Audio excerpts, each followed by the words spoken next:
Banashankari traffic ವಾಹನ ತಪಾಸಣೆ ಮಾಡಬೇಕಾದ್ರೆ ಒಂದು ಕಾರಿನಲ್ಲಿ ಜನರ ವರ್ತನೆಯನ್ನು ಗಮನಿಸಿ ತಪಾಸಣೆ ಮಾಡಿ 21.93 kg ಗಾಂಜಾ, 2.89 ಲಕ್ಷ ಕ್ಯಾಶ್, 88 ಗ್ರಾಮ್ ಬಂಗಾರ, 5 mobile.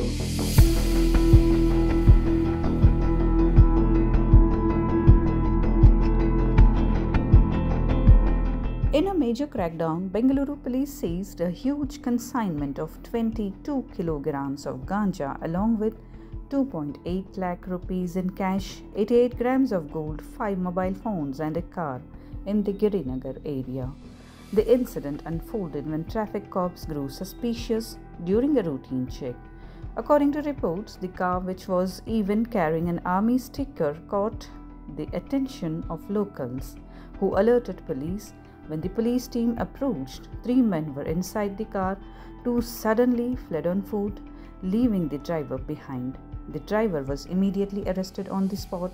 On searching the car, police recovered a sack stuffed with ganja along with cash, gold and mobile phones. The car has been seized and a special team has been formed to trace the absconding accused.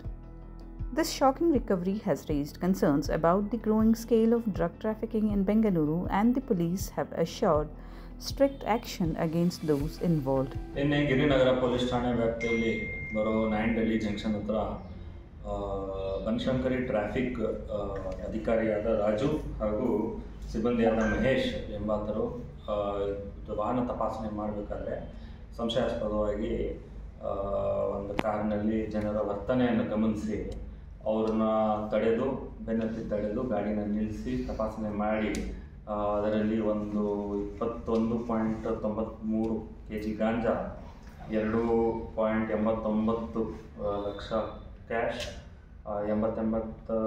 88 gram ಬಂಗಾರ, 5 mobile ಈ ರೀತಿ ಅದನ್ನು ಪತ್ತೆ ಮಾಡಿರ್ತಾರೆ. ಇದೊಂದು ಉತ್ತಮ ಕಾರ್ಯ ಮಾಡಿರ್ತಾರೆ ನಮ್ಮ ಟ್ರಾಫಿಕ್ ಸಿಬ್ಬಂದಿ ಅಧಿಕಾರಿಗಳು. ಅದಕ್ಕೆ ಸಂಬಂಧಪಟ್ಟ ಹಾಗೆ ಗಿರಿನಗರ ಪೊಲೀಸ್ ಠಾಣೆಯಲ್ಲಿ ಪ್ರಕರಣ ದಾಖಲಾಗಿದೆ.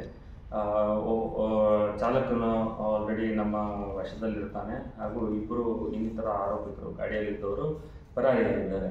ಅವರನ್ನು ಪತ್ತೆ ಹಚ್ಚೋ ಕೆಲಸ ಹಾಗೂ ಕಾನೂನು ಕ್ರಮ ಕೈಗೊಳ್ಳುವ ಕೆಲಸ ಮುಂದುವರೆದಿದೆ. ಇಲ್ಲಿಂದ ತರದಿದ್ರೆ ಯಾವ ಉದ್ದೇಶಕ್ಕೆ ಆರೋಪಿ ಸಿಕ್ಕಾಗೆ ಗೊತ್ತಾಗುತ್ತೆ.